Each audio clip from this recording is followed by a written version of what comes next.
The Motor Dream podcast is recorded on Camaragal land of the Eora Nation. It always was and always will be the lands of the First Nations of Australia.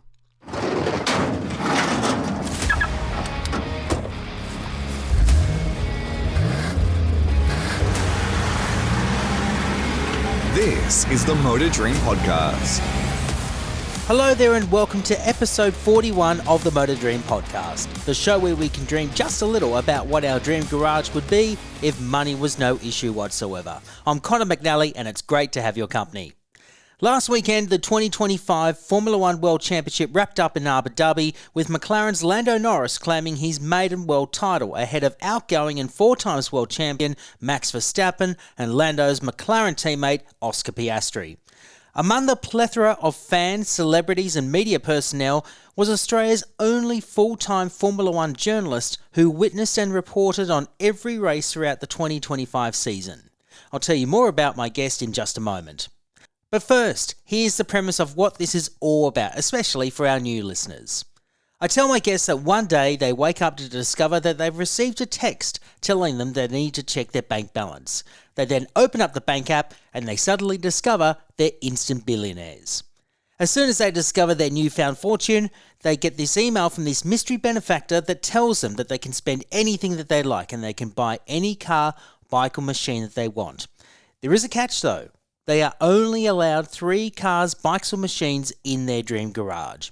Sounds easy, doesn't it? But as my previous guests have told me, it is very difficult to decide what they like to have in their own dream garage.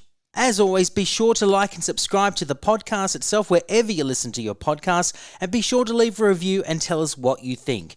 Also, be sure to follow us on our socials, which we'll tell you more about at the end of the show. The media presence in Formula One over the last decade has exploded to levels that many sports would be envious of. Its global footprint spans across 37 countries via its broadcast partners, print media and social media. Despite the global outreach, it remains a predominantly European-based sport, and that means a lot of media personnel are from Europe. In terms of a presence from Australia, there's been a smattering of respected journalists who have followed Formula One around the world over the years, but have been mainly based in Europe. But none have made the effort to travel to every race from Australia and report on the World Championship on a regular basis. Currently, there's only 2 Australians who follow the Formula One circuit full-time. They are Perth-based photographer Kim Millman, himself a former guest on this podcast, and the other is currently Australia's only fully accredited journalist dedicated to Formula One. His name is Mat Coch. Matt has been a part of the Formula One media for more than a decade, travelling to each Grand Prix from his base on the New South Wales Central Coast. At the time of recording, he was Speed Cafe's resident F1 analyst and reporter. He has since taken up a role as editor-in-chief for Planet F1, one of the sport's long-standing news websites dedicated to Formula One. In fact, he's only the second Australian to hold that role, following in the footsteps of fellow Australian scribe Rob Margate. Growing up in the suburbs of Adelaide, where he's originally from, Matt's interest in cars was next to nothing. It was something that never really took his interest. But when the Australian Grand Prix came to Adelaide, it completely transformed his world and it became a passion that would consume his life and continues to do so to this day. Matt's passion eventually evolved into a media career following motorsport. Away from Formula One, Matt has also covered and commentated the Australian GT Championship for both on-track and on television, and he is a massive fan of endurance-style racing for events such as Le Mans. But Formula One remains his passion. Despite this, Matt doesn't have a genuine interest in cars as a whole, and for him, he's fine with that. But he does have an appreciation for some of the most iconic machines he has witnessed up close over the years, and you'll learn a bit more about that with his dream garage. Now, before we dive into the chat, a bit of context. This interview was recorded some 6 months ago, just after the Emilia-Romagna Grand Prix, and at the time of recording, Oscar Piastri was leading the World Championship. So at that point in time, both Matt and myself were rather hopeful that he would go all the way to win the title. Sadly, that was not to be.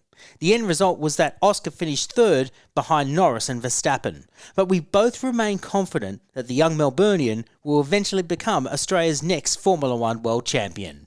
So without further ado, I hope you enjoy my chat with Australian Formula One journalist Mat Coch.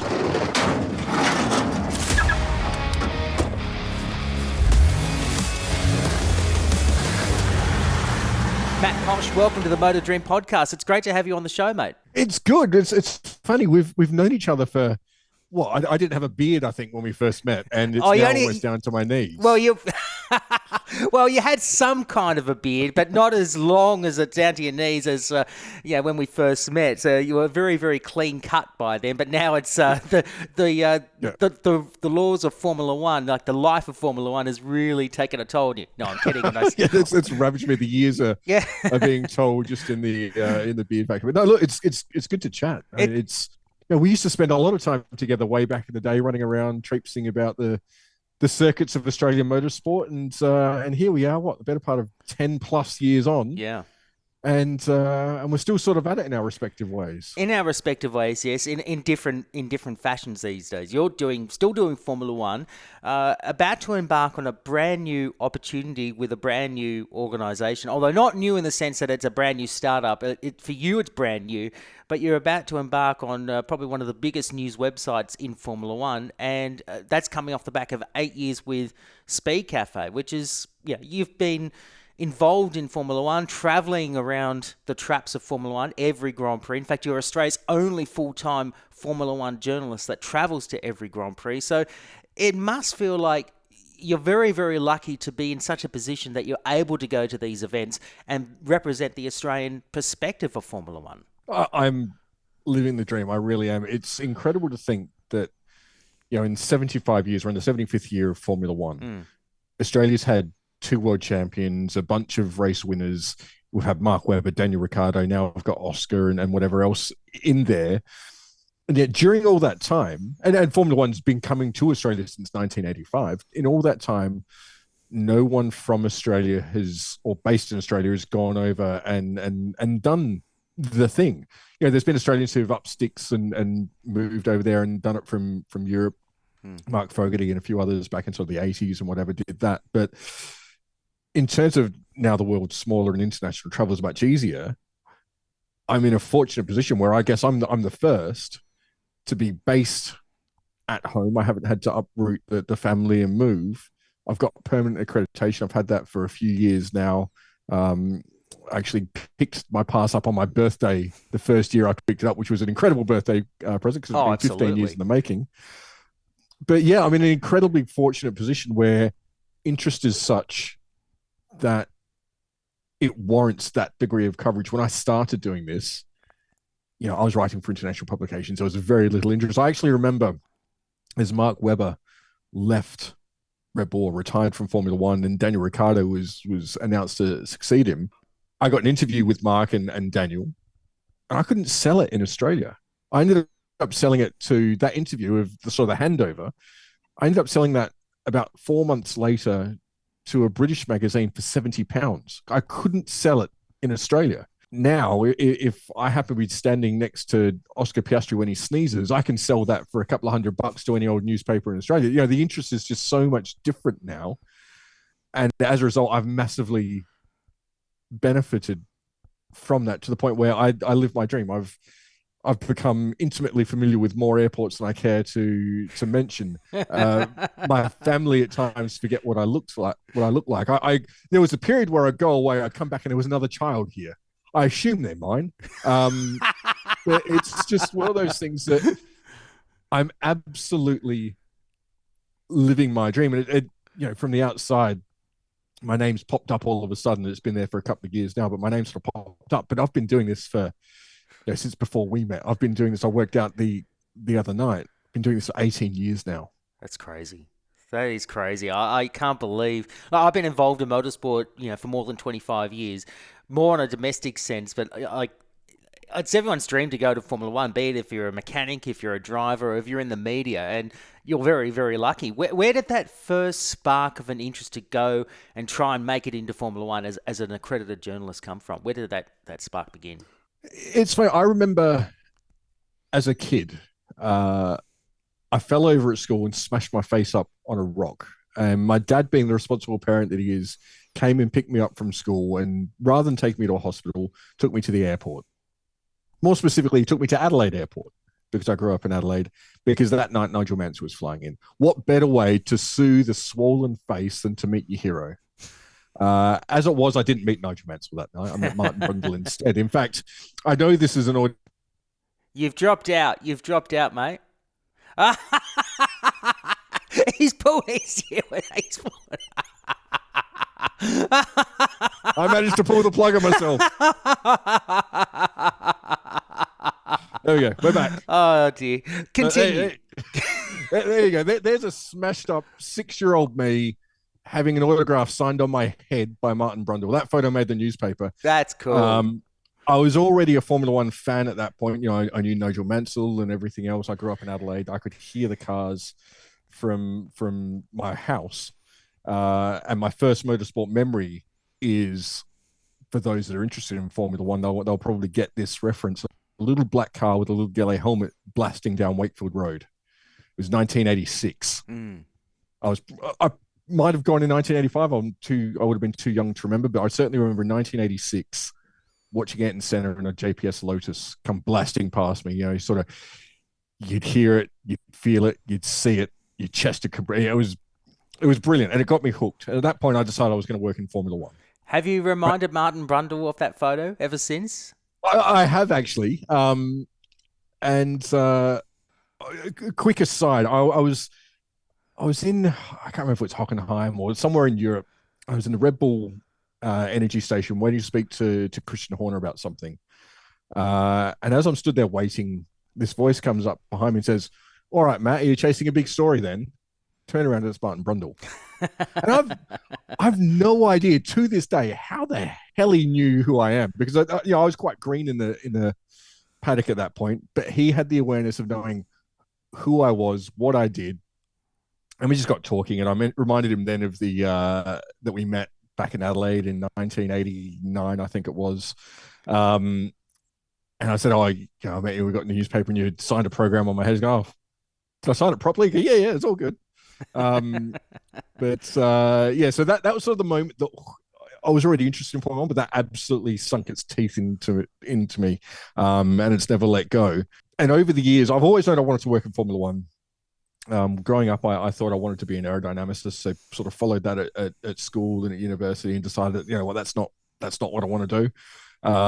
It was too dry. I wanted something a little bit more exciting.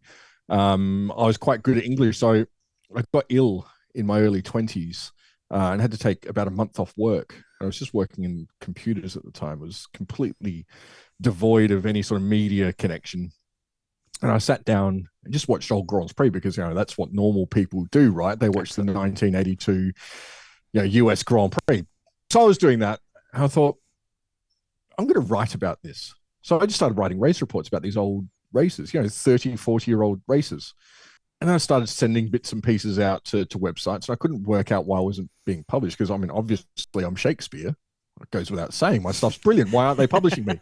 Yes. In fairness, it was awful. But I was lucky enough that during that process, I was always good at English at school, and I just sort of linked my passion for Formula One with my ability to write, my natural inquisitiveness about Formula One, desire to learn more. And I made a connection with a guy named Chris Balfe, who runs Pit Pass. He put me in touch with one of his contributors, Mike Lawrence, who used to work for Motorsport Magazine and a few other places. He's written the book on Ron Tornak and Colin Chapman and March, all of these wonderful Formula One stories. Bloody hell, he was an eccentric bugger. Really? Sadly passed. Doctorate in Shakespearean English, world-renowned expert on Daffy Duck. What? Right? Yeah. He was just proper eccentric Englishman, and he just gave me the kick up the pants that I needed to bring my writing in order and just steered me down the right path. And that led me to the point where the opportunity came to throw in the day job towel and sort of follow my passion, which I did. It nearly sent me broke 2 or 3 times, but I stuck at it. and sort of Speed Cafe in many regards both saved me and set me into orbit in many respects. So the time I spent there, the 8 years that I've just finished, is incredibly, incredibly important and meaningful to me, and it's something that I'll forever cherish and be thankful for, because it's allowed me to pursue this ridiculous dream and live out a fantasy that I've had since I smashed up my face at age 6 on a rock at school. And you must feel very lucky. I would love to have that kind of story, but I think I just fell in love just with cars in general when I was like a toddler, and I just used to say, Ford, Holden, or Tirana, or whatever it was, and then just watching Bathurst, and then I watched the Australian Grand Prix, the first one that went to Adelaide. And that got me hooked into Formula One. But I've been very unlucky in the sense that I've not been able to go to a Grand Prix, and I'm kicking myself for that because I really want to go to a Grand Prix. Although when I went on my honeymoon to Italy a couple of years ago, I did go to Imola. And to go to the Senna Memorial, that sent chills down my spine in ways that you can never imagine. It was so surreal. And I'm sure you've been there a number of times just to witness it. But just to witness the memorial itself and the actual shrine and the impact that Senna had. I know you and I have spoken privately. You do have different opinions of him. But the impact that he had was incredible, just as much as the impact on Gilles Villeneuve and other drivers have made huge impacts on fans around the world over the years. But I was in Imola last year for the 30th anniversary of his death, and that weekend Sebastian Vettel actually ran a memorial thing on the start-finish straight. All the drivers were there. And then from there we sort of traipsed down to Tamburello and the memorial, which is on the inside of the corner. We actually walked down the circuit to it, and as we got down towards the Tamburello, it absolutely bucketed down. All 20 Formula One drivers got absolutely drenched. We all got absolutely drenched. So it's somehow poignant that, to sit at this most somber place in Formula One in dismal, dreary, depressing weather, soaked to the bone, it was just somehow fitting to do that. And we sort of, as we were walking back, Lando Norris was there as we were walking back as well, and it's just one of those things that I'll never ever forget. And I absolutely share your view on that place has ghosts. You go there and you do get this bizarre sense that I've never. I lie. I've had it in one other place in world motorsport, and that was at Suzuka, on the outside of Dunlop Curve. I knew Jules Bianchi when he died. I'm not going to lie, I cried like a baby, and I had the same feeling when I went there, but I had no personal connection. I met Senna when I was a kid. I was a fan, but I had no personal connection to him, and yet I still got those emotions. So it's incredible how the sport transcends generations. Ayrton was a different generation to you and I. He was one step removed, I guess, and it was 20 years before my involvement in Formula One, 20 or 15 years before my involvement in Formula One. And yet it still sends chills. There's still connections. You still talk to people who have first-hand knowledge and whatever with that guy. So there's still living memory of him, which is it's phenomenal. You can have your own opinion on whether what he did was good or bad, or whether he's the greatest of all time or not, and you can certainly argue that over a beer. Absolutely, probably many. But it is absolutely inescapable that when you go to somewhere like that, someone of the stature of Senna, it does something to you that I can't explain, and I don't think that I could ever put into words or write it or whatever.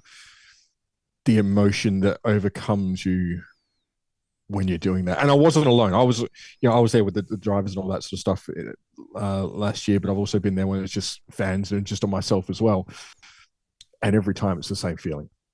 I walked away a very different person just to be there. And I think I spent with my wife a good half hour there. And we just spent half hour at that memorial, but then we walked down to the Gilles Villeneuve memorial. And that was interesting in itself, because although Gilles did not die at that track, he was highly revered by the Ferrari fans because of his connection to Ferrari, and he's still revered all these years on. So it's just eerie to think that two iconic drivers are highly remembered at such a place that has brought so much joy over the years, but it's also brought a lot of sadness as well. It's hard to fathom all that, but it's just Imola. It's just a beautiful place, and I'm a fan of the place. It's just it just sends chills down my spine. I'm sure both of us in motorsport, we've been around long enough that we've probably both lost friends. I certainly have. I was commentating when one of my friends was killed. That was one of the most traumatic experiences of my life. It's even now I don't want to really talk about that too much. No. That's but fine. It's amazing. But that's what sport's about, isn't it? That's why we're in this media game, because it's not just about who drives around in circles the most. It's these human stories. It's relating these emotions. It's humanizing it. It's putting into some sort of context that's broader than just this bloke was quicker than this bloke at the apex of this corner, and therefore, being late. Who cares about that stuff? It's great to watch on a Sunday afternoon, but that's not what the sport's really about. These are human stories, emotions, ambitions, triumph, and tragedy. And for me to sit here and get emotional about, friends that I've lost, it allows me to, when I'm writing about these things, to inject a little bit of personal experience to tell a richer story. And hopefully that comes out and brings more people into the sport. Certainly, Formula One's booming in popularity at the moment. And those of us who've been around it for a little while, there are those who gatekeep, and I don't like that. I want to open the sport up to anyone and everyone who wants to view it. You and me both. That's what, if you want to read the written word in my work, brilliant. If you want to watch shorts and videos, brilliant. If you want to follow the driver's social lives, brilliant. There's no right or wrong way to consume, not even Formula One, but just sport and content in general. What I do is probably different to what you do and different to the next person. That's fine. That's individual preference. It would be boring if we were the same. Yes. But to be able to tell those stories and make that connection and humanize these guys, because they are superstars. Oh, absolutely. But at the same time, they're just like you or me. They're humans after all. People. Yeah, correct. So it's peeling back that mask and being able to tell that that's what I really love doing. And then getting into the nitty gritty of it all. But having that experience from all the way from sort of grassroots club level racing around where I am in Sydney, right up to Monaco and Imola and Suzuka and all the world's greatest racetracks. You're in the cusp of what is a very exciting time now in Formula One. We've got Oscar Piastri leading the World Championship, which for us as Aussies, it's fantastic. It's been 45 years since an Australian led a World Championship. He's on track to win it, even though we're not going to put the mocker on him just yet because it's still early in the season. But the way he is performing, he is outplaying and outdriving just about everyone else, including his own teammate in Lando Norris at the moment. I mean, it's just an exciting time for Formula One fans, particularly here in Australia, who have stayed up for years on years on years, late at night, going through the grind, and now everyone is like, oh my God, this is actually happening. Like, I'm excited because I've been following Formula One like you for a very long time, and it was just one of those niche sports that you just got into and no one really batted an eyelid until the Australian Grand Prix. But now, by the advent of Drive to Survive and all the controversies, with Max and Lewis, and obviously social media has helped that, social content creators really jumped on board. I mean, it's really transformed the sport, and I think it's very good in a lot of ways. So what is Oscar Piastri, the impact? What's his impact has done for Australian motorsport? It's interesting because Oscar didn't move the needle at all in his first 2 years of Formula One. As a journalist, I could write ad nauseum about him and no one cared. I could write anything about Daniel Ricciardo and it'd go really well for us. Similarly, Liam Lawson to an extent as well, and a little bit Jack Dillon. But Oscar, he just sort of flew under the radar because that's his personality. He's quiet. He's not shy. I find him very modest. I did an interview with him when I did the podcast with Trevor Long a couple of years ago. It was around Christmas time, shortly after he'd done his first test with Alpine, when he was then their test driver. And very modest guy, very quiet, but very modest. Like he just didn't had any any tags on him, if you know what I mean. Yeah, and one of the things that he's benefited, but arguably is now suffering from, is when he came into Formula One. Let's put into context Oscar's arrival. He was a superstar junior. He won Formula Regional, Formula 3, Formula 2 in successive years. That is a better junior career than Lewis Hamilton. That's a better junior career than Sebastian Vettel, Max Verstappen.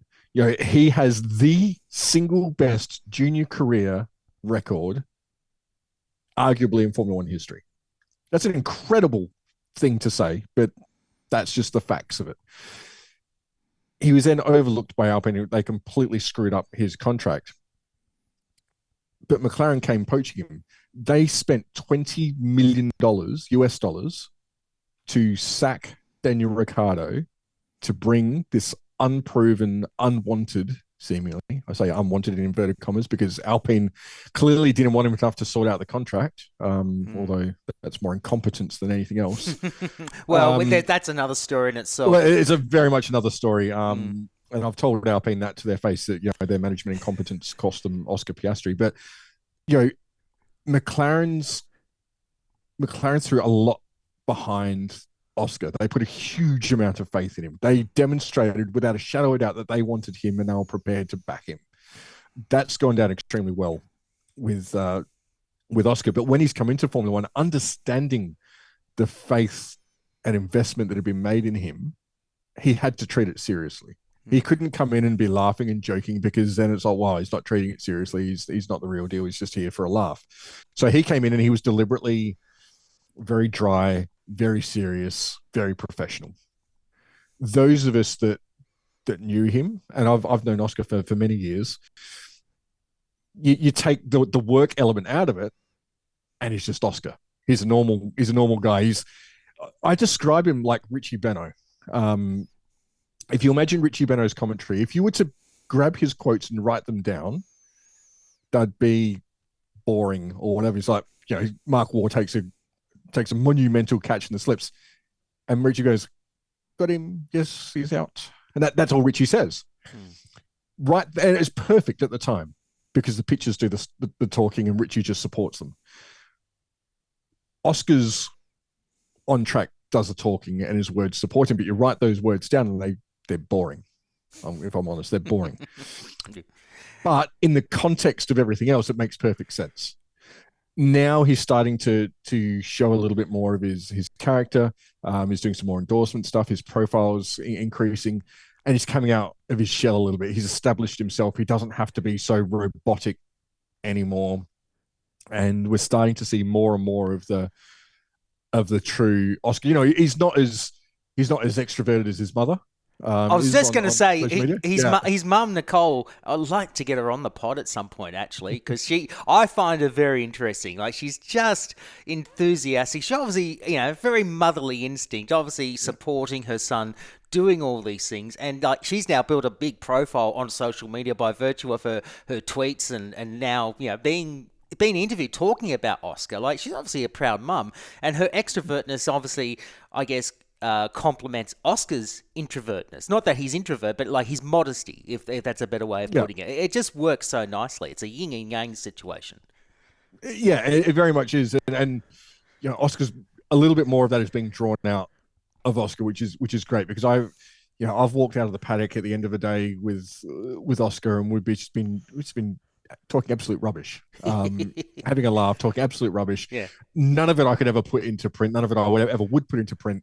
But he's just a normal guy. As is, Mark Webber is just a normal guy. Mark Webber being his manager, of course. So what we see of him, the important thing with all of these guys is that we see a tiny little, very curated snippet of their lives. We get a quote sometimes made in a different language and translated into our native tongue, sometimes made in a written press call where you lose some of the context or the way that it's spoken. We get a manicured version of what's said and what these people are thinking. And we just need to step back and realize that that's 1% of this person. I've got 99% that we don't know about. Let's not judge them by what they're presenting in front of us, because that's a version of them, but it's not necessarily the version of them. Although in Max Verstappen's case, what we see is Max. He's very much like that. As it was with Daniel Ricciardo, for that matter. Oh, yes. Well, I mean, Daniel's just Daniel. You know what? I do miss him being in the paddock, but I think he's now happy being out of Formula One. Do you see a difference? Like he's not having to worry about being in the spotlight and having to face the pressures of working under a team, or having to adhere to the conformed reality of Formula One. Do you feel like he's now living his best life away from Formula One? I think for a lot of the time, Daniel was caught in a prison of his own construction. And I say that because he got so used to being in Formula One, and in many regards so defined by that he couldn't imagine life without it. And it was only really, I think, when he left McLaren and joined Racing Bulls or RB or AlphaTauri, whatever you want to call it this week, when he joined that second team, that he started to realize that there is life outside of Formula One, that he's been incredibly fortunate. And okay, he might never win the World Championship, and you know what? That's absolutely bloody fine, because he's still an 8-time Grand Prix winner. He's achieved more in his life than 99.99% of people ever will. Absolutely. He's become a very wealthy man out of it. Not that he was struggling to start with, but he can now go and do anything and everything. If he wants to go and race sports cars, he'll have a contract in a second. I don't think he will, though. In my opinion, I don't believe he'll do the Mark Webber route and go and do sports cars. And I want to touch on Mark Webber in a moment, and not necessarily on him in Formula One, but I want to touch on another topic related to Mark. But I don't see Daniel racing in sports cars, like in World Endurance Championship, or even say Bathurst 12. Maybe he might do Bathurst 12 hour. But I see him more based in America, because that's where his core product is. Like, that's where his name, his marketing is. I can either see him either in IndyCar, where he could have a longer career in open wheelers doing IndyCar, or he could do NASCAR. And I think NASCAR would just be his perfect platform to continually build his base there, because Americans love him. They absolutely love him. He is a huge name in the US, far bigger than what he is in Australia. He is the public face of Drive to Survive in many regards. He is a lot of Americans' entry point into Formula One. He's got a very likable, personable personality. He's very relatable in many regards, stereotypically Australian as well in a lot of his mannerisms. Very memeable, which is really good for the younger social media crowd. But he's also out there now. When he left Formula One, he was offered a Red Bull ambassadorship, whatever you call it. This is why I write rather than talk.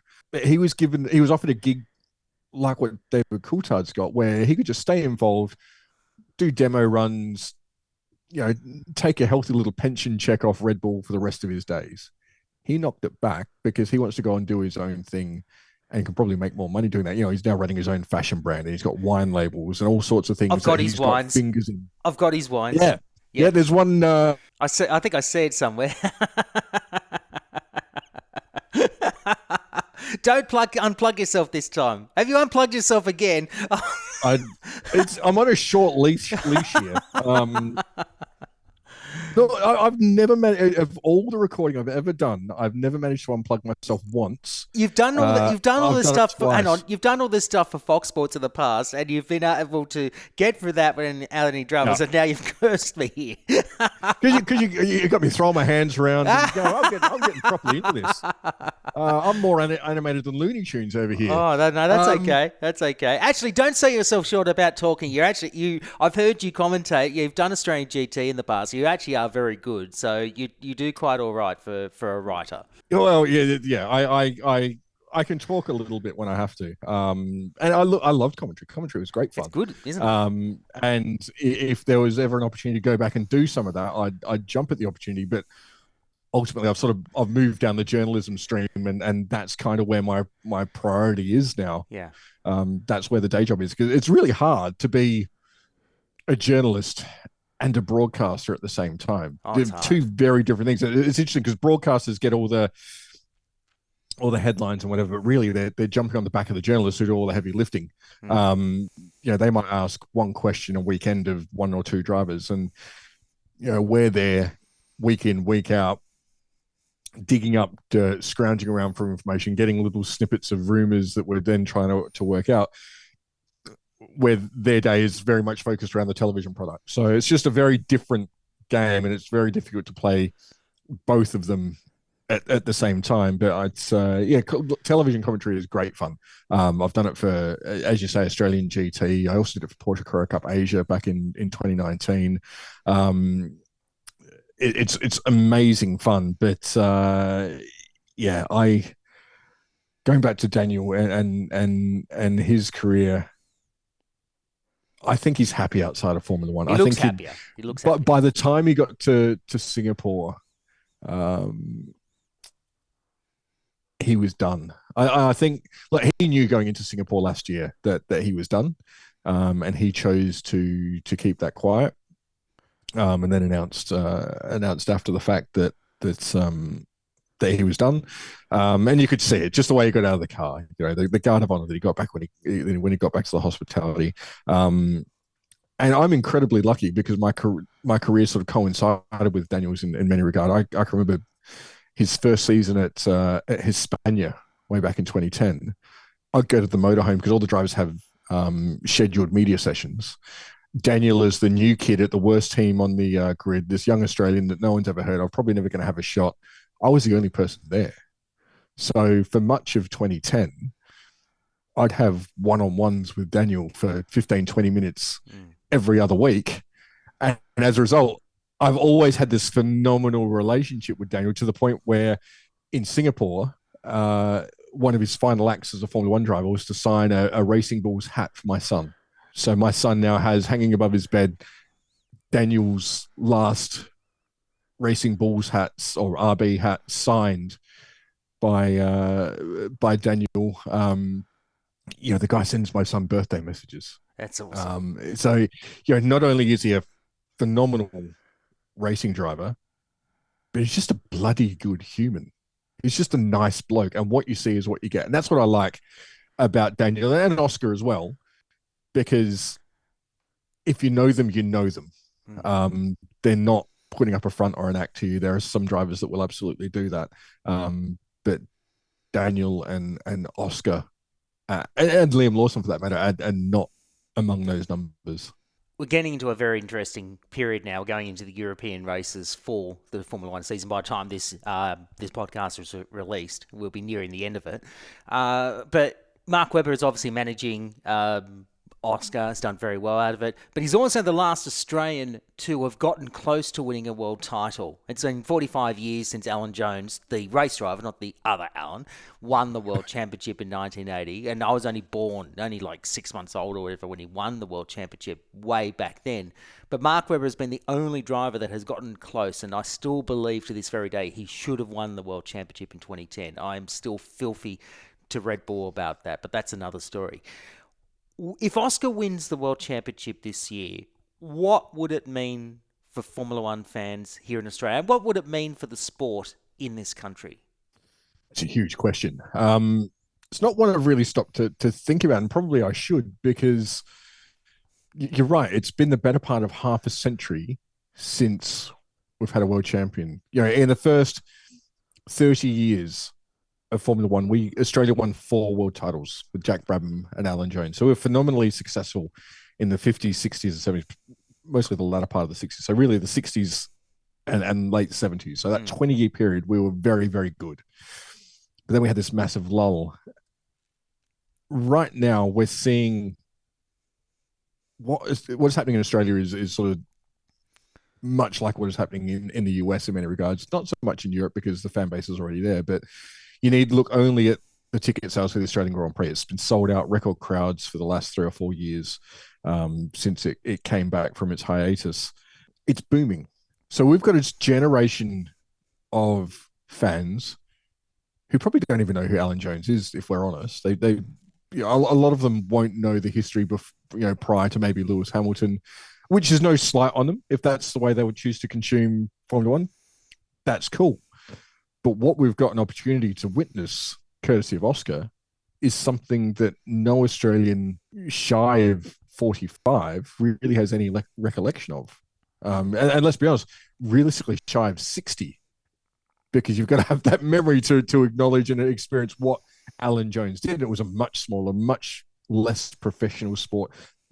Television coverage back then was difficult. So Alan Jones' championship wasn't celebrated or built up the way that Oscars will be. And I say Oscars will be because I genuinely believe he is a world champion. It's just a matter of, it was like him passing Max in Miami. It's if, not when. Or is it when, not if? I do know what you're saying. Yeah, fix that up in the edit for me. That'd be great. But I honestly believe that if Mark Webber had won the world championship, I mean, it would have been highly celebrated in this country because people know who Mark Webber is. But I don't think it would have been the same kind of celebration as if Oscar, if he does win the world championship, will actually face. It will be great, be fantastic. But the one thing I do remember is that when Mark Webber won the World Endurance Championship in 2016 for Porsche, he became obviously the first Australian four-wheel world champion since Alan Jones, but no one ever remembers that. And that's actually quite a telling statistic. No one remembers what Mark Webber did post-Formula One. But when it comes to Oscar Piastri, if he wins that, everyone's going to be celebrating about it. And I think there's a huge component of that is the mainstream media. Mark never had a particularly harmonious relationship with the mainstream media, and it was always a little bit arm's length with the media in general, particularly Australian media. Right. Even to this day, he's more accommodating than he's ever been, but he's still a little bit skeptical and a little bit wary of us. And that's just a result of his own experience, because Australia has this wonderful thing of tall poppy syndrome. Yes. If once you get good enough, you're too bloody good, and therefore you need to be brought down a peg or two. Mark put himself down a peg or two. He always had his feet on the ground. He never had ideas of grandeur or above his station. He's one of the most level-headed, self-aware individuals that you'll come across. He's very matter of fact, which is a massive, massive strength of his. And he'll also fight his corner, which is, when he was in the car, you'd hear comments like, not bad for a number two driver when he won and Vettel didn't, and Vettel had the new bits. So he's got that mongrel about him. I mean, you need only look at his social media handles, Aussie Grit. He's gritty, determined. He's a battler. That story was lost in the Australian media. And as a result, he never got the coverage that he probably deserved and certainly warranted, because he didn't have that positive relationship with the media. And it sounds ridiculous that having a good relationship with the media dictates the sort of coverage that you get, but it does. If I as a journalist have two stories in front of me and I've only got time to write one, I'm going to go with the one that I can get the best access from. I'm going to get the one that I can get the most detail and the most original material from. And if I'm not getting that from person B, I'm going to go to person A every day of the week. And as a result, writing about Mark was difficult at times. As I say, I had an interview with him. Singapore 2013 was his last year in F1. So I did that interview there. I had Daniel as well, about that handover, and I couldn't sell it in Australia. Just no one cared. And that's just where the industry was at the time. Formula One was still a niche sport, so there wasn't the broad interest there is now. There was a negative relationship with the media. Throw all that together, and the tall poppy syndrome, the fact that he was being beaten by a young German upstart, it just created this negative environment with low interest, and he just never got the recognition. And it's really sad, because Mark is a phenomenally good driver. Any driver who gets to Formula One is phenomenally good. Whether your name is Max Verstappen or Logan Sargent or Jack Doohan or Franco Colapinto, it doesn't matter, what your name is. If you get to be one of those 20 drivers on the grid, you are pretty damn good. Like, you're going to run rings around 99.99% of the motor racing population. But Mark's story got lost in all of that, and it's a little bit sad. I guess I'm complicit in that as well, although I wasn't working in the Australian media at the time. I was working internationally. I then came into the Australian media a couple of years later, by which stage it was sort of too late. I sort of hit the Australian scene in 2014, 2015. So after Mark's career had sort of ended in Formula One, and interest in world endurance just isn't there. It doesn't get the same recognition outside of Le Mans. And even that gets 2 or 3 lines in a sports section, unless you're in the specialist media, and even then, sports car racing is not the easiest thing in the world to follow, because it's also not an individual sport. It's a team sport. I guess has almost what it is, but it's not one driver. It's 2 or 3 drivers depending on what category and class you're in. I want to move on now from, obviously we've been talking a lot about Formula One and your background in Formula One. I want to talk a little bit about you and your interest in cars. Obviously, on your bookshelves in the background, you obviously got a lot of Formula One model cars, which you're very proud to have collected over the years. Were you into cars growing up, or was it just going to the Australian Grand Prix when you did after smashing your face on a rock that really got your interest? Yeah, that rock's done a lot of damage to my life, really, hasn't it? It's interesting because I have absolutely zero interest in cars. Really? I have a car. It is a car. It's nothing special. I drive a Skoda Octavia. It's a car. I've never gone out to buy a performance car or do cars up. I've always only seen them as a means of transport. And that's okay. That's fine. I'm also, that's probably explained also by the fact that my interest in motorsport is very European. I like the open wheeler stuff. I like sports cars.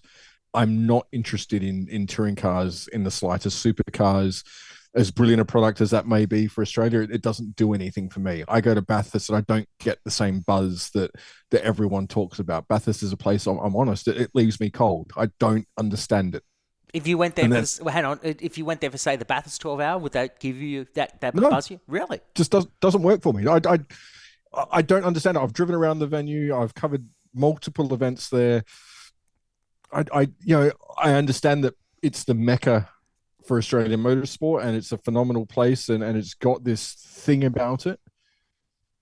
But if I could go to any Formula One event in the world, and I mean any Formula One event in the world, even the terrible ones, I'd go there over Bathurst.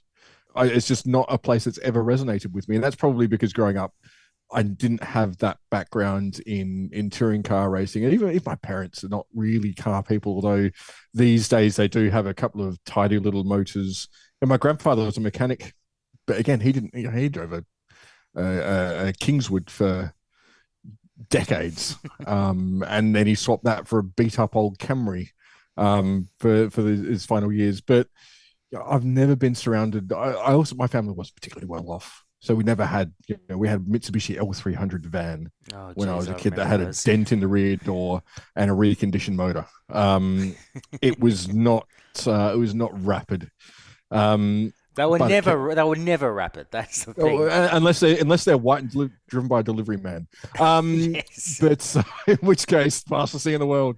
But yeah, it was a practical car, and that's the way I've treated cars. If that said, there are some cars that I do have a soft spot for. Mostly they're racing cars. So things like, I love the early stuff. So, the Bugatti type, what are they, type 49, type 29, the early, the 20s style Bugattis. I love those.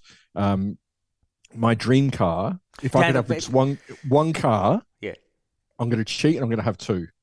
Well, we're gonna get into the dream garage in a moment. So hold on to that. Hold on to that. All right. We'll put a pin in that. But yeah, a car to me is a means of transport. I'm certainly more interested in the European stuff, and I keep looking out to my left because I can look out my window onto the cars out the front, and I look at them going, "Geez, they're boring."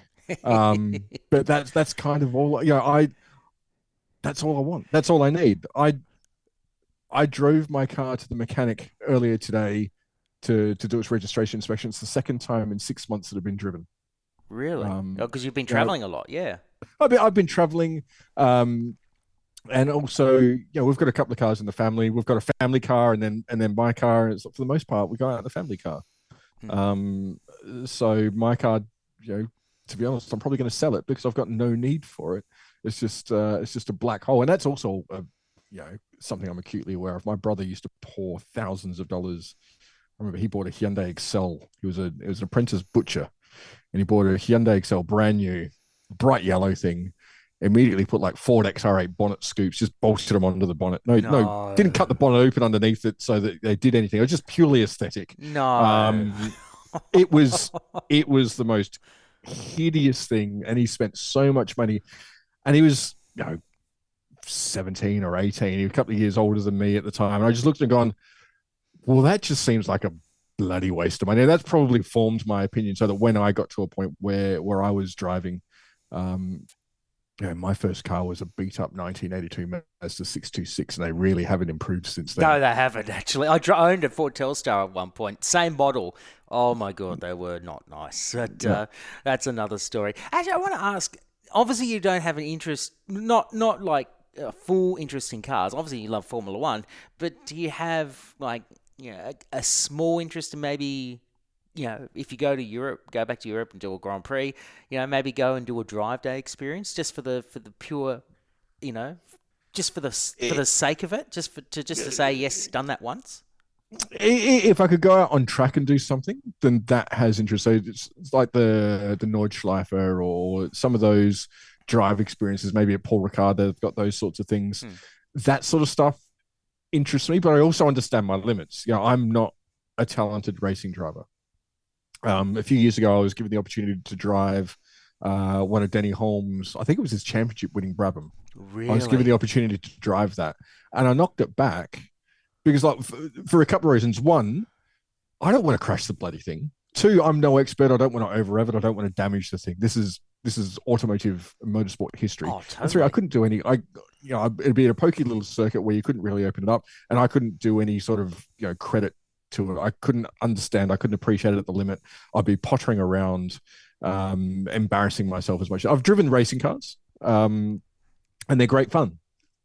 But in terms of driving experiences, it doesn't really, find me a great bit of road and I have a huge amount of fun. I love going just for drives.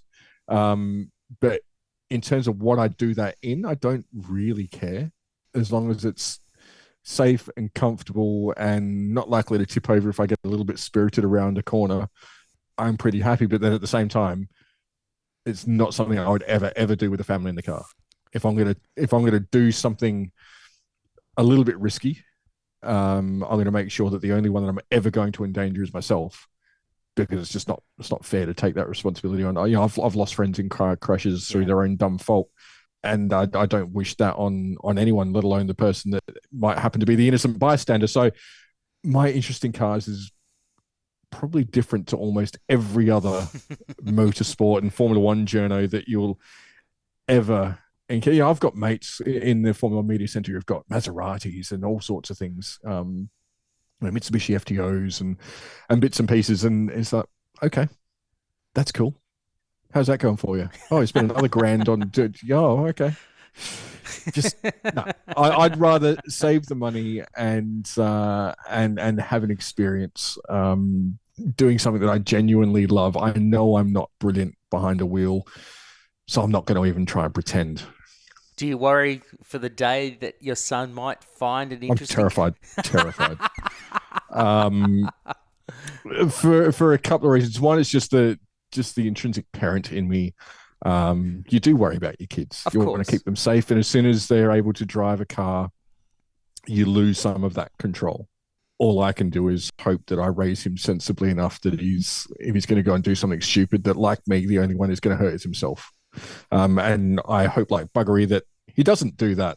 But I also hope that he doesn't get a huge... he was already saying, I want to race a go-kart, which, cost aside, is not something that we can even entertain, because with my work schedule, I can't commit to playing a team sport, let alone commit to a child go-karting where the costs are significant. The travel is significant if you're going to do it at a reasonable level. My knowledge isn't strong enough, so you'd have to then, contract out the mechanical side of it. So yeah, I don't think he will be bitten. My younger son, I'm scared that he's already bitten. He's obsessed with Hot Wheels. He walks around the house saying, "I choose the GT Scorcher." Go Hot Wheels, all that stuff. He's yeah, not even at school, and he's absolutely obsessed with cars. To the point where he's got his 18-month-old sister running around the house shouting, "Go Hot Wheels," and she's got no idea what she's shouting because he just says it so much. So, I don't push cars on my kids. If they want to be interested in it, great. But if they want to be interested in, water polo, fabulous. I don't mind, and I'll support them to do whatever they can, with the exception of playing rugby. Yeah, that's a fair point. That's a fair point. I mean, I love rugby league, but yeah, I never played rugby league, so I think I kind of got myself, as much as I would have loved to have played, I think I kind of got myself out of jail by not playing rugby league, thanks to my parents. So I think very lucky in that regard. Yeah, I grew up in Adelaide, so while I'm now in sort of Sydney and it's a very big game here. It's just not one I understand. It's not one that I've got any interest in. What about AFL? Would they play AFL? Oh, yeah, I guess if they're interested. But really, I was born on the wrong continent. My interests are very European. I love open wheel motorsport. I love football. The one with the World Cup and the round ball. Oh, absolutely, yeah. A massive Leeds United fan. Leeds? Are you a Leeds? Leeds United. Yep, dirty Leeds United. You and Chad Nailon have the same thing in common, which actually is quite disgusting. You supporting Leeds, right? Yeah. Look, I'm a Chelsea fan, and I'm also. Oh yeah, here we go. Yeah. Good How old much Chelsea. did that league cost you? Yeah, sure. Hey, we do it properly by breaking legs while we win the league. Thanks. Gonna do it properly. Hang on. Well. I mean, how much does it cost Ryan Reynolds and Rob McElhenney to buy? To break legs at Wrexham? No, I'm kidding. Yeah. I actually do support Wrexham now. I do like following Wrexham. They're doing very well in the championship now. So back to back. It'd be nice. Well, probably season after next when Leeds get relegated again, we'll be able to have some friendly rivalry. Absolutely. But yeah, I like Formula One, football, and cycling. I'm born in on the wrong continent, really, but. It's my sons have got very similar. I've just picked it up through osmosis. Very similar interests as a result. But I'm fearing the day when they get a driver's license or they work out that they can go out and buy their own car and put an exhaust on it and drop it. And we've got there's a young kid who lives across the road from us who's got a car. He's done a bit of work to it. And look, it's a beautiful car. I can sit back and acknowledge and appreciate what he's done to it and the time and pride that he takes in it. But it's just not my thing.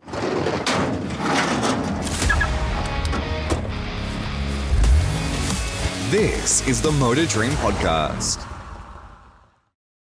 We know you're not totally into cars, but you're into Formula One.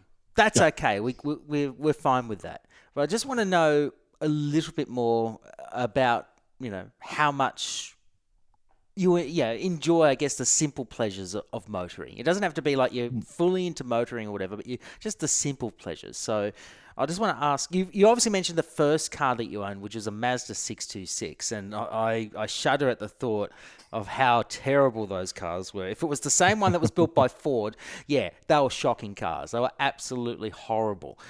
Do you remember the first car that you drove when you were did you remember what you were doing, growing up in Adelaide? Did you sit in your mum or dad's lap, drive the car? Do you remember that?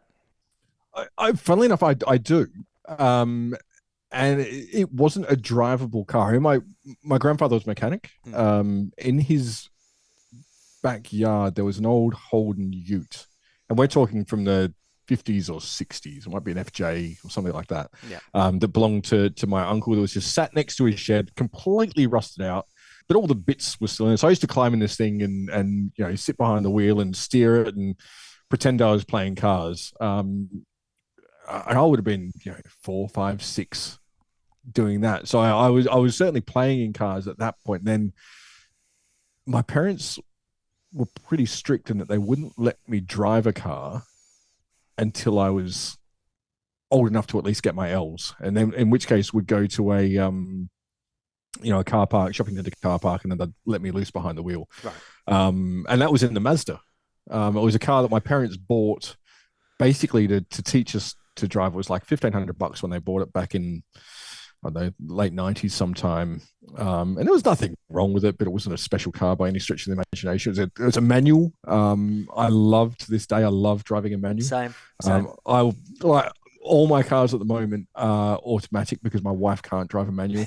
I'm the But same. the, I'm the same. the moment we have to change cars next, and I get the opportunity to have my own car, it will be a manual. I will go out of my way, even if it's 35 years old. I don't care. I'm going to go out and find a manual with a clutch pedal and a H pattern, all that stuff, because I do enjoy, the simple act of driving. I love a road trip. But yeah, in terms of getting behind the wheel, my first experience was with that Mazda, and then I moved to the UK when I was 19 or 20, and didn't have a car for probably the first 6 months, and then finally bought for, I think it was £300, a 1996 Ford Mondeo. It was a hatchback. You can't get them in Australia. I haven't actually seen that many of them ever since. That would be the liftback model, wasn't it? Yes, yeah. And it was bright blue. Again, not a particularly great car, but it was a manual. It was a means of transport. It was a means of freedom for me in the UK when I didn't have, if I saved really hard at the end of the week, I had money for a beer. I wasn't affluent. I didn't have a lot of much in the way of a social life, but that was my opportunity to have a little bit of freedom. And I love driving that thing. It broke my heart when I had to leave England to sell that. And I've had some nice cars along the way, nothing particularly fancy, but I enjoy driving. I find that very cathartic. I enjoy road trips. Well, how about this then? What do you remember the first road trip that you remember? Do you remember? Oh yeah, it scarred me for life. So come on, it can't be that bad. I was maybe 4, and growing up in Adelaide, we had some friends in Melbourne. So we drove to Melbourne. Our friends from there drove to Adelaide, and we sort of met halfway, changed keys, and we stayed in each other's houses for a week. I remember that road trip in the old Mitsubishi L300. It was sort of, what's there, 5 seats in the back. My brother was right rear, I was left rear, my sister had the double seat in front, basically so that we couldn't reach each other to beat the crap out of one another as kids do. But I remember that, and then when we got a little bit older, we'd do that again in various cars. The worst was the Magna that we did in about 1993. We drove to Melbourne to watch a game of football. I think it was Adelaide Crows versus Essendon. Can I just say the Magnas from the 1990s were absolutely bland. They were very, very bland. Am I wrong in saying that? But this speaks volumes to my taste in cars. This is the backdrop against which the story of my car ownership life is sort of grown from. Look at our family cars.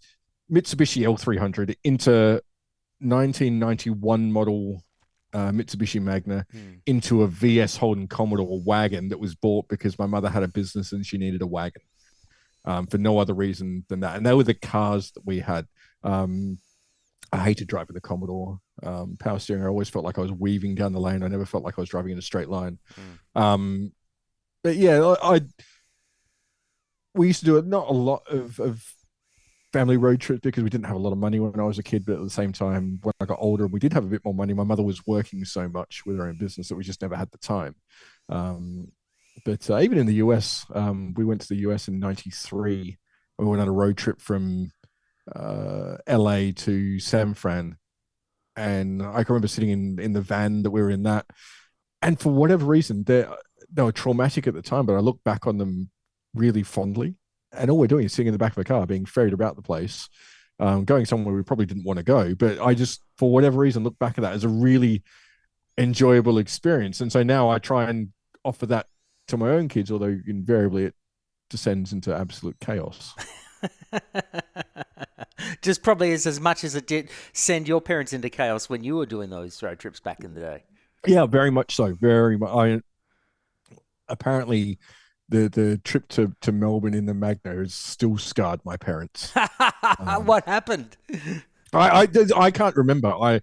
But I guess we've gone from this van where we've each had plenty of space to cramming three kids into the back seat, and then you've got kids going, he can't look out of my window, Mom, he's looking out of my window, stop touching me.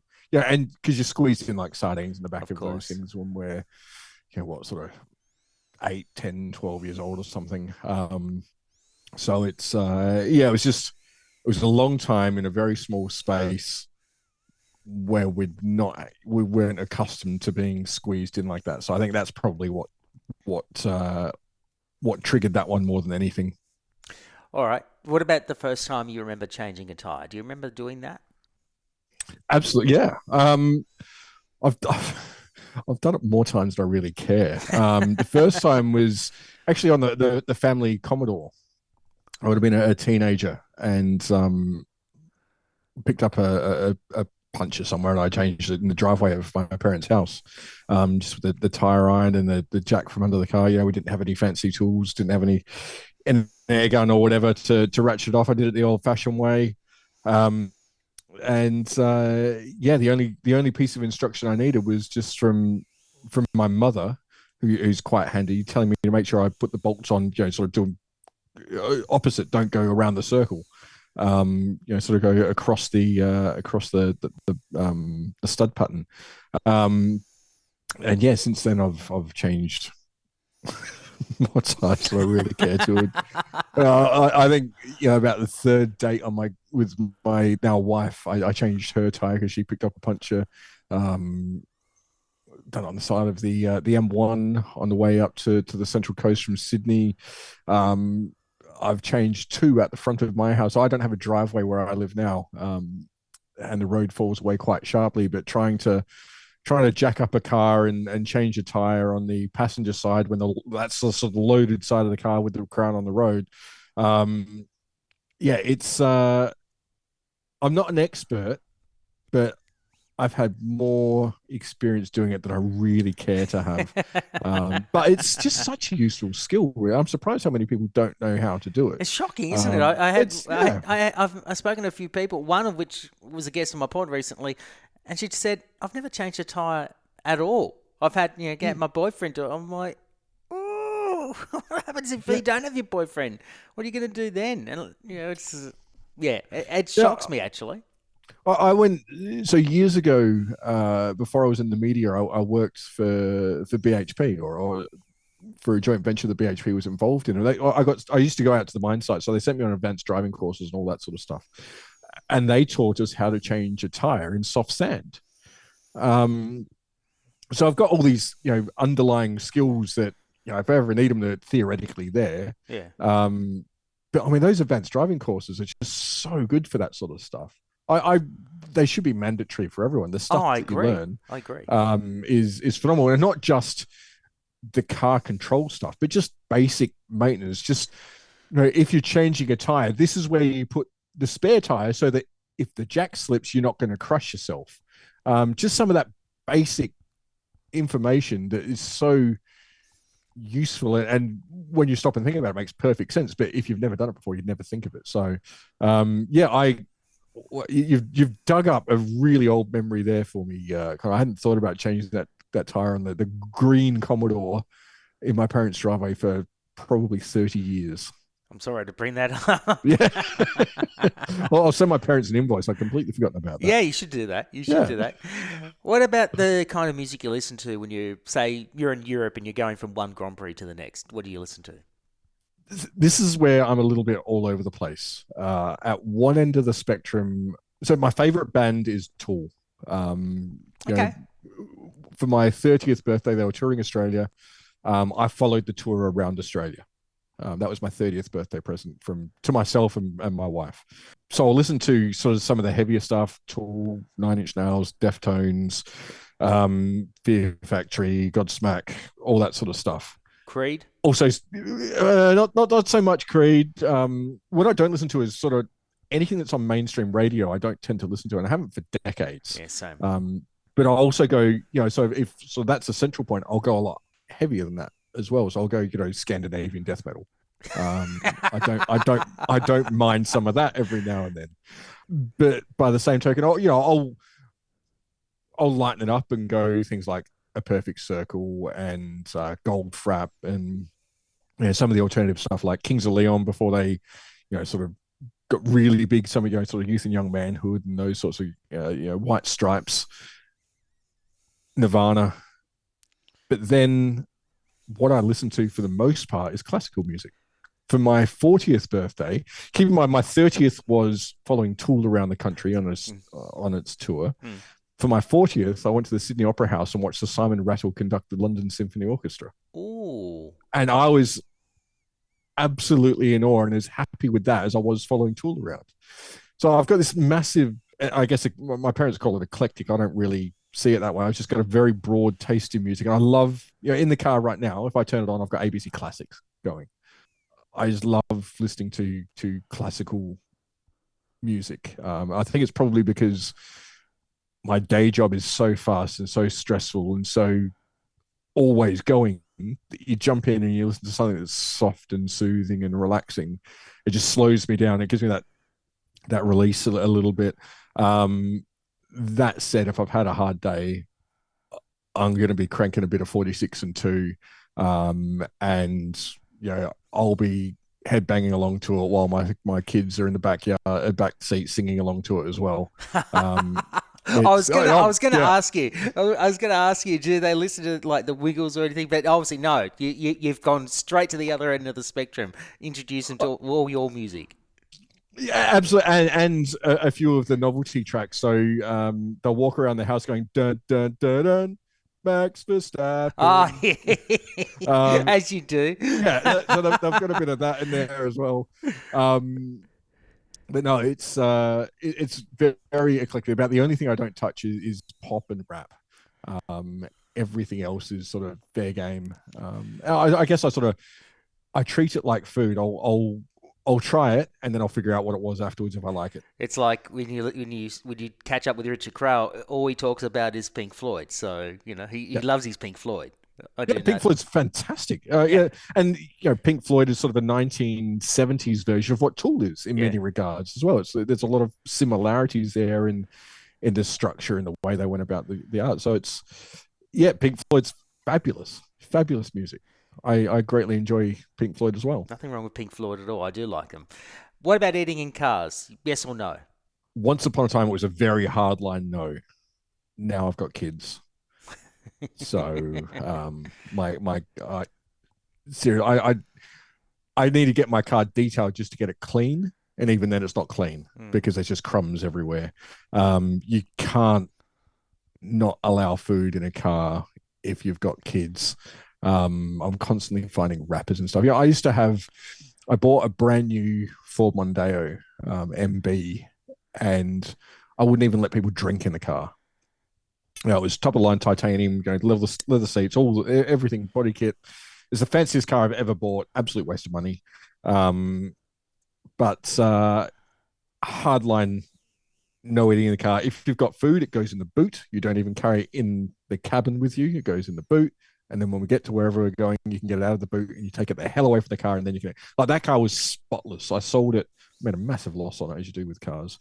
But that car was spotless. It was as showroom clean the day I sold it as when I got it.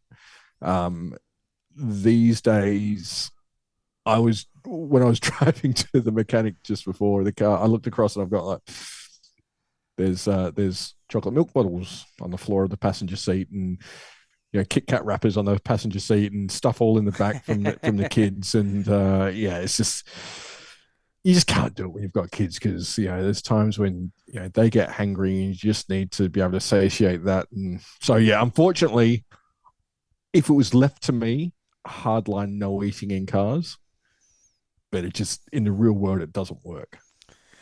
Fair enough. Okay, couple more questions and then we move on to the Dream Garage. The best car you've owned? Oh, without doubt, the Mondeo. It would say 2010 MB.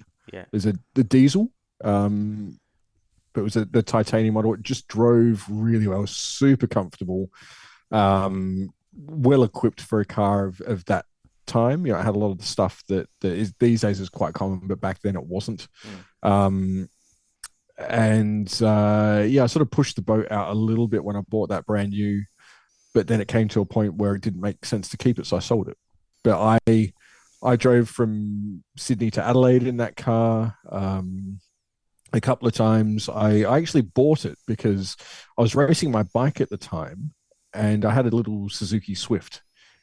And to get my bike in the car each week, I had to completely dismantle it, hope I didn't knock the derailleur, so that when I got to the race, I could put my bike back together and make sure it was all okay. With the Mondeo, I could lay the back seats down, put the bike in without taking anything off. Job done. So I spent way more than I should have for a little bit of convenience. But it was, I mean, again, it was not a fancy car. It was white, had a factory body kit on it, factory spoiler, factory alloys. You know, it was a well-equipped car. But my memories of that are less that I was obsessed with the car for the car, but it was comfortable and it was practical and it was reliable and it did everything I needed. At a size that wasn't excessive, but was certainly big enough for what I needed. Okay, fair enough. Worst car? Sorry, that wasn't very exciting. No. That's fine. That's fine. It served its purpose and it makes it good for you. What about the worst car? Do rentals count? Yes. In this instance? Yeah, they can count. So they can count. I was in Malaysia one year and I got this rental, and driving out of the car park, I knew something was wrong. I got a couple of kilometers up the road, stopped because the steering wheel had so much play in it, and the thing rattled and wobbled such that it was not great. It turned out the front left, there was something broken in the front left wheel because I could actually move it with my hand while the car was parked. Or I could wobble the thing. So I had that for the better part of a week, but did basically minimal driving with it. But there's actually a couple of contenders here because the next worst car, and mum and dad, if you're listening to this, stop listening now or skip ahead a bit, is my dad's Mustang. My dad's 1968 Fastback, restored from the ground up, no expense spared. The thing is immaculate. It's been offered huge amounts of money and is rejected it every time. But it's the only car that I've ever driven, stopped, got out of, and said, I'm not driving that. It's the only car I've ever done it to. And the reason being twofold. When Dad restored it, he would only put factory options on it. So one of the options he put on it was the Fat Man wheel, where you could basically fold it down so you could slide into the seat. So you could fold the steering wheel down, slide in, and then you'd sort of fold the steering wheel back up. But as a result, you had this vertical play in the steering wheel. It would flex a little bit, coupled with no sense of connection to the front wheels. So there was a lot of, there's a dead spot where you could wobble the wheel back and forth, left and right, and the car wouldn't track with you. So there was this dead spot, so you could go left and right, and the wheel would do nothing, and then at the same time it was flexing vertically with you. So it felt like the steering wheel was connected to nothing. Coupled to that, it was left-hand drive, or it is left-hand drive. So and all the vagaries of driving that on an Australian road, so you're relying on the passenger telling you, and because it's a fastback, you've got no visibility to your blind spot in your right rear. So you're relying on your passenger knowing the work and effort and money that went into restoring this thing. It was just, this is above my pay grade. It turns out a lot of the issues, apparently the issues have been resolved because there was something that was put in back to front by the guy that did the steering column. Oh, no. So they picked that up at a service at a later date. And that's since been resolved. And apparently now it's much better, but I've never driven it since. So, that's probably the worst car I've driven, aside from that rental in Malaysia that I thought was going to kill me at any point. Wow. And of course, being in Malaysia, they refused to swap it or take it back. So no problem. bring it back in good condition, or you'll get fined for it as well. Oh, that's crazy. Yeah. That's crazy. All right, last question. The best road trip you've been on in your travels in Formula One? Oof. I reckon. So this is one that I did over a couple of days last year, and you were unwittingly part of this I road trip, was. Connor. Yeah, I was. So last year, Formula One did a triple. Was it a triple header or was it Yeah, a double header? I think it was a triple remember. header. I think it was. So I was going from Imola, which is in the Emilia-Romagna region of Italy, not far from sort of Bologna, sort of 300 miles south of Milan, I guess, up to Monaco, and I had sort of 3 days to get there, and I thought, well, while I'm driving there, let's firstly not do it in a day, not kill myself. Let me drive somewhere, stop overnight, have a day to myself, and then go again. And it just so happened I looked up where the Giro d'Italia was, and it was up in the northeastern corner of Italy. I forget what the region's called. I even forget where it was. It was the day that it was going to go through the Stelvio Pass. Yes. It was that stage. So I drove up into that general direction on the first day, and driving up, you sort of get to the past Milan, and the motorways stop, and you're on little B roads and stuff, and it's just some phenomenal roads in some phenomenal country, driving through little villages and stuff, and it's left such an indelible mark on me that I want to do it again. And I wasn't driving anything interesting. It was a little, I don't even know what it was. It was a Lancia something or other, or no idea. It wasn't an exciting car. I wasn't driving quickly. It was more where I was going, what I was doing, where I was as well. I'd just come.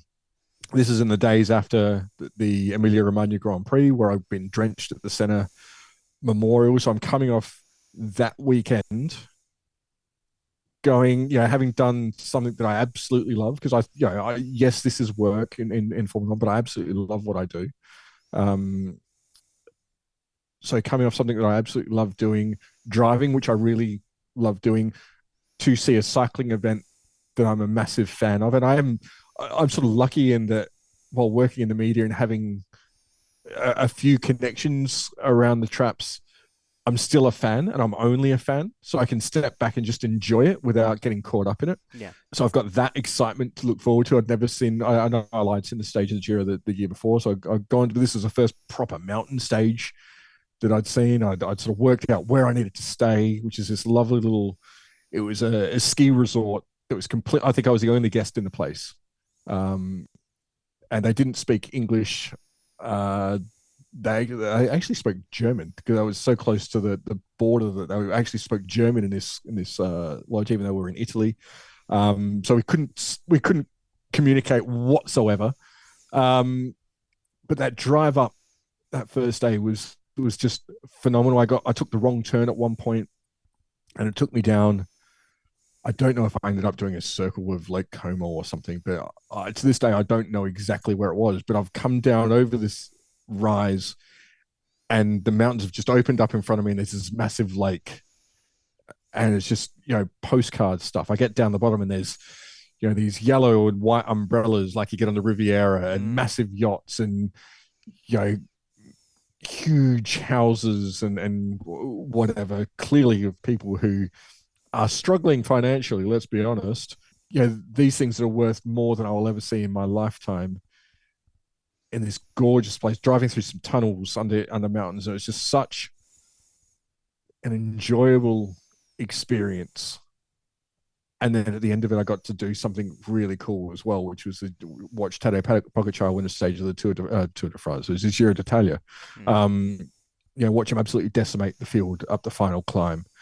Talking, swapping messages with you as that was happening. Because I was working on that as well. Yes. Yeah. Sending a bit of intel back to you guys from. And it's funny that I got there and I left my jacket in the car. I think, I won't need that. Got to the top of the mountain, and it was okay. It was a little bit damp, but it was okay. And then the weather really closed in, and I've never been so cold in my life. I would have paid €200 right then and there for a jacket, but there was no souvenirs or anything at the top of the mountain. So I just stood there and suffered. And as soon as Pogačar had crossed the line, it's funny that the producer that you guys had working at the time said, "Oh, if you can get anything from these guys or these guys, that'd be fantastic." I'm so cold, I'm out of here. And I got a chairlift down the mountain, and the whole way the chairlift was shaking because I was just shivering so much. But then back in the car, following the stage of the Giro in reverse, back to my accommodation. It was just such a fabulous experience. Completely on my own, listening to classical music all the way. It was a little bit like the start of Italian Job, with the Lamborghini.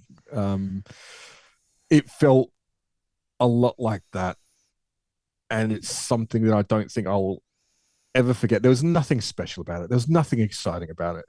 But it was just me in a really good place in my life, doing something that I really enjoyed, or doing three things I really enjoyed strung together. And it was just a really cool experience. And it's almost a shame that there was no one there to share it with. That's a really good story, and I'm glad I was able to help in some respects to be a part of that story, because I was doing my job for SBS and you were there obviously covering Formula One. You were traveling from Imola to Monaco, and then just to see the Giro happen on that particular stage. And I've still got the vision on my phone. Yeah, that was really, really cool. Really enjoyed that. So from the SBS perspective, thank you for that. That was it was really cool. Yeah, someone on the ground. That's another invoice I need to send you. Checks in the mail. Mat Coch, this is the reason why we got you on the podcast. Now, I know you're not a car person per se, but here's the reason why we got you on. You wake up one morning as you're heading to a Grand Prix and you get a text that says, check your bank balance. And you think, oh, come on, this is one of those Nigerian scams or, one of those Italian scams. You open it up and then it says, you open up your bank app and you actually fall off your chair and you go, what has just happened here? You've become an instant billionaire. You don't know where the money's come from. You don't even know if it's from Elon Musk or whatever. You just think, is this a dream or something? But you then get an email from this mystery benefactor and it tells you that you can buy any car, bike or machine that you want, but you're only allowed 3 in your dream garage. So with that in mind, what is the first car, bike or machine in your dream garage? I do have a fair idea it's going to be Formula One related, so it's all yours. I'm going to blow your socks off then, because the first one I buy is an original 1964 Mini Cooper S. Oh, no. And yes. I want 2 of them. And I tell you why. The first, I want 4 cars in my garage. The Mini counts as half a car, right? Okay, well, we will allow that. We will allow that. Some rules are made to be broken, so there you go. I want 2 Minis. One is absolutely original, because those things are just brilliant little cars and they're so much fun. Tell me about it. The second one, I just want to put modern running. I want to keep outwardly, I want to keep it original, but inwardly, I'd like to put sort of modern mechanical so I could turn it into a daily driver and use that as my day-to-day car. So I'd have the weekend fun with the original car, and then I'd have the daily driver of sort of the up-to-date Mini. But I want that to be, not one of these reconstructed things from the 90s or whatever, or not the BMW Minis. No. One of the 1964, what were they? The Austin Minis back then. Minis, yeah. Or Morris. That's, yeah, one of those early with the round or the oval rear tail lights. That's what does it for me. That's been my number one dream car. I almost bought one when I was a teenager. It was almost my first car. Way back in the day, my dad was a member of the Model A Club, and we went on a run. I don't even know where we ended up, somewhere. And this guy had this crashed Mini in his garage. He was willing to sell for like $1,500. Oh, it's like, Dad and I looked at it. It was like, hello, a little bit of work, and that could properly be my first car. But it turned out to be in the middle car of a sandwich collision. The thing was just absolutely completely dead. So we didn't end up buying it. But for a couple of weeks there, we were looking at this car as, what do we need to do to actually repair it? What's the cost involved? It wasn't exorbitant. These days, to buy a decent Mini, you're looking at 30, 40 grand, I imagine. I But would back say then, even more now, given the age of the car and I guess yeah, the standing, the actual standing of the car in the motoring landscape. I mean, it's yeah, high. It's a high one. yeah. But I'd absolutely have a Mini. I don't know why. I know they're not very practical. But that said, the cars that I really like, I love going to Japan. Firstly, because Suzuka is just a phenomenal place, and if you're a fan of motorsport, get over to Suzuka, and it doesn't matter what event you see there because Japanese are so bonkers for motorsport that Oh yeah. every event is an experience. I've seen Super GT, I've seen Formula One, all sorts at Suzuka. It's a phenomenal place. The culture is amazing. The food is incredible. The shopping is amazing as well. Oh Um, yeah. I've been to Japan. It's an yeah, absolutely brilliant place. I love Japan, but the thing I love most of all in Japan are the cars, and not for like the Honda NSX or anything, but for the key cars. Oh yes. I love those. They're so bonkers. They are just Like cool. They're they're very just different. 1,000 cc's of absolute nonsense, but they're just so much fun. And they're also And done. yeah. And they're also done because of the tax benefits. Yes, yeah, correct. So they're sort of the spiritual successor to the Mini in many regards. So maybe that's why I like them. But yeah, the Mini, absolutely number one. All right. And Before you two go is the on, car in. if you were to do if you were to do a modern interpretation of that historic Mini, I know Blair Jocelyn, who hosts the Top Gear Australia and also from Mighty Car Mods, he transplanted, obviously not from the 60s, but it was a 90s Japanese Mini of that original shape, the Rover Mini. And he transplanted the original motor with a K24 Honda Civic Type R engine. So that is just like bonkers. That would go large. In a car that's got a what's the wheelbase on about 4 foot. It's not a big The car. thing It's is, not a big car. So it's designed to go around corners. Yeah, it's a phenomenal little car. There's a reason they were successful in Monaco Rally. Though, there was a reason they were successful even at Bathurst. yes, So yeah, they're an amazing little car, an incredible piece of the automotive history. And although I'm not a massive car nut, that's one car that I absolutely resonate with and have done since I was a kid. I've still got from when I was a kid, little toy minis, mini Scalextrics cars, all that sort of jazz. I have more minis kicking around. I know my office is full of Formula One cars. There's not a road car in here. But the Mini absolutely tops the list. fantastic. I like that. That is cool. What about the second car? Now, this is where I'll be spending a few more pennies. And by a few more pennies, I'd be almost bleeding the bank account dry.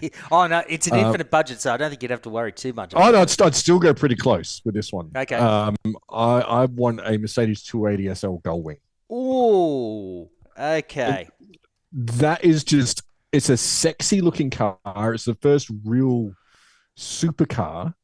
And it was sort of the saloon car version of a Grand Prix car, the Mercedes W196 that Fanjo Moss drove in the 1950s to World Championship success. Was also the SL that Sterling Moss and Dennis Jenkinson drove to Mille Miglia win. It was sort of the road version of that car. It's got those iconic gull wing doors. The thing handled like a truck, but I'm not so interested in that. It's the aesthetic of it. Going way back to what I first wanted to do in Formula One, I wanted to be an aerodynamicist because I wanted to design cars. And back then, when I was a kid, I thought that meant the way cars looked. Yes. Sort of function followed form, not the other way around at that point. But looking at that car, it's been a constant through my life. Every time I see one, my jaw drops. I salivate a little bit. They're just such an incredible car. I want the red interior, the white steering wheel, the white wall tires, the silver paintwork. The works on it, they're just such a gorgeous car. And again, such a historic and significant car in the world of automobiles. That's Amazing. Like, you're the first person that has mentioned a Mercedes of that type. And I mean, look, when I look at that, I mean, it is just a piece of art. You can't deny the fact that it is not art. It is just utterly beautiful. And it's obviously the modern day interpretation is the Mercedes SLS, which, I mean, I love that car. Like, I've seen it race in the Australian GT, and I mean, it was just a beast of a car. Love that. But to see that, it was created off the back of what that was, that's the original. You can't beat the original. It is just amazing. I was just having a look here. The options that you could pay for at the time, if you wanted a color that was other than silver, metallic silver that is, you'd had to pay $65 back in the day. This is not inflation adjusted. This is what it was at back in the day. For windscreen washers, $18 US. For a radio, $264. For leather upholstery in the coupe was $165 US. If you wanted a fitted luggage compartment, $85. If you wanted competition springs, $88. If you wanted shock absorbers on the front, $41 US. Rear shocks, $85. And if you wanted an optional ring and pinion gears per set, it would be for the steering, $80. And if you wanted a hard top for the Roadster, you'd have to pay $178 US. Those were the options for that car. It sounds like EA Sports has taken a leaf out of Mercedes' book here, doesn't it? Because everything's a paid extra. You get the base model car, and then you want wheels on that, do you? Well, you've got to buy this. Everything's an optional. They're just such. You'll sort of see there's a theme through my cars. Definitely. An aesthetic, more than performance. It's about the aesthetic and I guess the emotion that the car draws out of me. For me, that car is Fangio and Moss, and although I don't have a personal connection to that era of Formula One, I have it. Fangio is one of my favorite drivers. Sterling Moss, I was fortunate enough to interview him, and he's a tremendous driver. So to have a little link to those guys through that car is it's just something phenomenal. It's there's a reason they command the 9 figures that they go for these days. It's crazy. It's just crazy to think.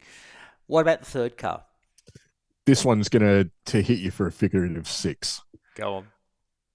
1936 Bugatti Type 57 SC. A Bugatti E-Type 57 SC. No, Bugatti, just Bugatti Type 57 SC. Sometimes called the Atlantic. Yes. Oh, wow. So think sort of Tintin and the sort of cars that he'd drive around in.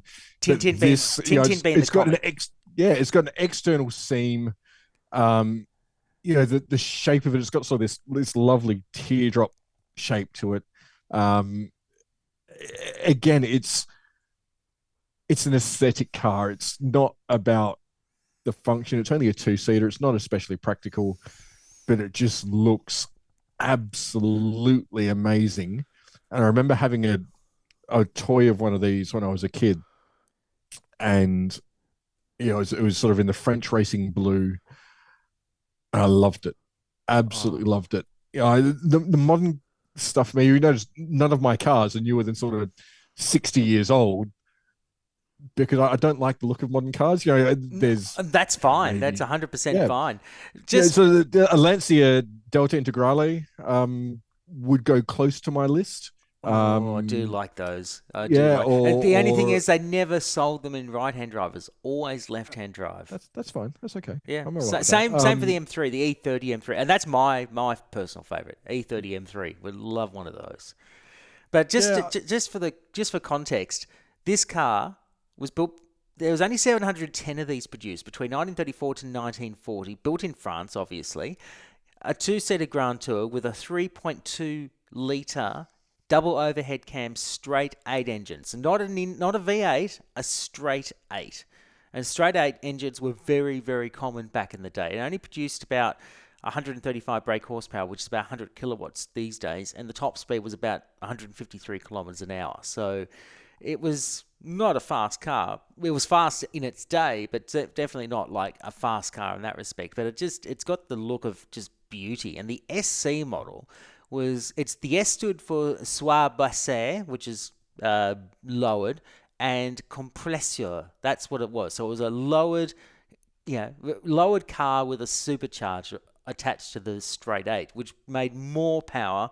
It pushed it out to about 170 brake horsepower or about 25 kilowatts. So it, had a bit of go for its time. And it was beautiful. It looks beautiful. Yeah. Suicide doors, the works. I love the quirky, I love the curious, and I love the classic. That's really cool. And this ticks all of those boxes for me. It's not the sort of car that you drive every day, but I mean, hell, imagine going for a cruise. Oh, driving through a wine region on a lazy summer afternoon. particularly in the Bordeaux region, maybe that would be really Yeah. cool. Oh, it'd be incredible. And if I had an unlimited budget, I'd be in Europe. I wouldn't be in Australia. No, I know. And funnily enough, I'd still be working in Formula One. I wouldn't give up the day job. I've told my wife that let's not worry about my superannuation because I'm never retiring. Even if I had an unlimited bank balance, I'd still be in Formula One. It's just I might get there in a little bit more style. I might stay there a little bit more comfortably than I do, and I'd drive a Mini or a Mercedes or a Bugatti like this. And what would be the fourth car, given that we've allowed you a fourth? Well, the fourth would be the other Mini. The other Mini, the okay. modern Mini. Yeah. Yeah, So if right. the Mini's sort of half a car, because let's face it, it is half a car. Yes. And the other one that would go really close would be a Mini Moke.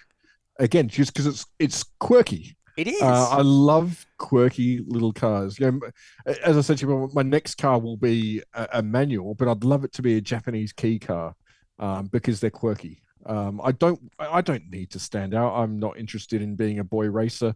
I never really was. It goes back to I can't really, I can drive well enough on the road, but I'm never going to be the next Max Verstappen. I've got no illusions of trying to be that. But I want something that's comfortable, that's somewhat practical, but good fun and a little bit unusual. I don't just want to drive, another Toyota Camry or whatever the current best-selling crop is. Well, you don't want to be a Valtteri Bottas and go in a Holden Ute with a bug reduction system or something. and not really my. No, funnily enough, there's this massive in Australia. There's this massive Holden and Ford rivalry, and people ask because you work in motorsport. Oh, who are you, red or blue? It's like, oh, mate, neither. I don't care. I'm not interested in cars sufficiently to have an opinion, and also the cars I am interested in are European, evidenced by the fact that I've just chosen a British, a German, and a French car. And that's maybe the German car will be reliable. The others absolutely not. Well, you've made good choices as far as I'm concerned. Two Mini Cooper S's, one upgraded with modern machinery. I'll allow that. From the 60s, 1964 model in particular, and then the Bugatti Type 57 SC Atlanta model, and then the Mercedes 280 SL, the Gullwing version. My goodness, That is a very, very unique garage, and I'm absolutely impressed by that, and you certainly know you have very, very fine taste. I'm not going to deny you of that. That is very, very good. I love it. Absolutely love it.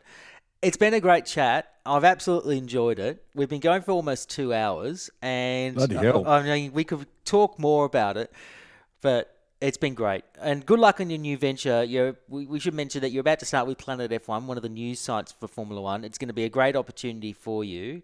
Congratulations on the new gig, and obviously we'll still see you around the traps in Formula One, but it's a great opportunity for you. Good luck with that, and good luck in your future Formula One career. Hopefully we'll be celebrating Oscar Piastri winning the World Championship, and you'll be right there when it happens. Wouldn't that be a thing? Yeah, he's such a good kid. I really encourage people to get behind him, because what we have in him is a generational talent, an opportunity for all of us to witness an Australian who's done it the right way, who's doing really amazing things on the world stage at the absolute peak of their ability, at the peak of the sport.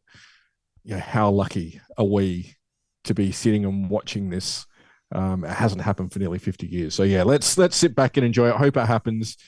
And he's still only 23. We've got a decade of this to come. Fabulous time to be an Australian motorsport fan. Absolutely, I agree with that.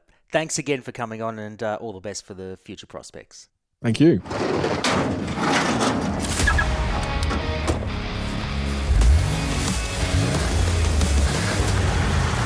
Like I said, rules are made to be broken, and in this instance, having two original BMC Mini Cooper S's is quite unusual.